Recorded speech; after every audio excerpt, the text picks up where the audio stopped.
ये कहानी एक छोटे से लड़के की है जिसका नाम अहमद था। अहमद की उम्र सिर्फ 10 साल थी, लेकिन उसे रमज़ान का महीना बहुत पसंद था। वह सहरी में जल्दी उठता, अपने अम्मी अब्बू के साथ नमाज पढ़ता और ऊपर वाले से दुआ करता। एक दिन रमज़ान के आखिरी दिनों में बहुत तेज़ गर्मी पड़ रही थी। अहमद का रोज़ा था और उसे बहुत प्यास लग रही थी। शाम होने को थी और घर में मज़ेदार इफ्तारी की खुशबू फैल रही थी।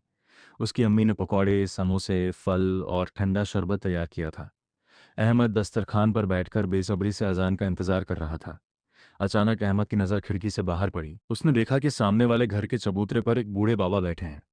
उनका नाम असलम चाचा था। वे बहुत गरीब थे और अकेले रहते थे। अहमद ने देखा कि असलम चाचा के सामने सिर्फ पानी का एक गिलास और सूखी रोटी का एक टुकड़ा रखा है। उनके चेहरे पर उदासी थी, लेकिन वे आसमान की तरफ देखकर दुआ मांग रहे थे। ये मंजर देखकर अहमद का दिल भर आया। उसने अपने सामने सजी हुई मज़ेदार प्लेट देखी और फिर असलम चाचा की सूखी रोटी। उसके कानों में उसके अब्बू की बात गूंजने लगी कि रमज़ान का मतलब सिर्फ भूखा रहना नहीं है, बल्कि दूसरों की भूख को महसूस करना है। अहमद फौरन उठा। उसने अपनी इफ्तारी की प्लेट उठाई, जिसमें उसके हिस्से के सारे फल और पकौड़े थे, और साथ में ठंडे शरबत का जग भी लिया। वह भागकर बाहर गया और असलम चाचा के पास पहुंचा। अहमद ने मुस्कुराते हुए कहा, अस्सलाम वालेकुम चाचा, क्या मैं आज आपके साथ इफ्तारी कर सकता हूँ? असलम चाचा ने हैरानी से देखा और उनकी आंखों में आंसू आ गए। उन्होंने अहमद को गले लगाया। जैसे ही अजान हुई, दोनों ने मिलकर इफ्तार किया।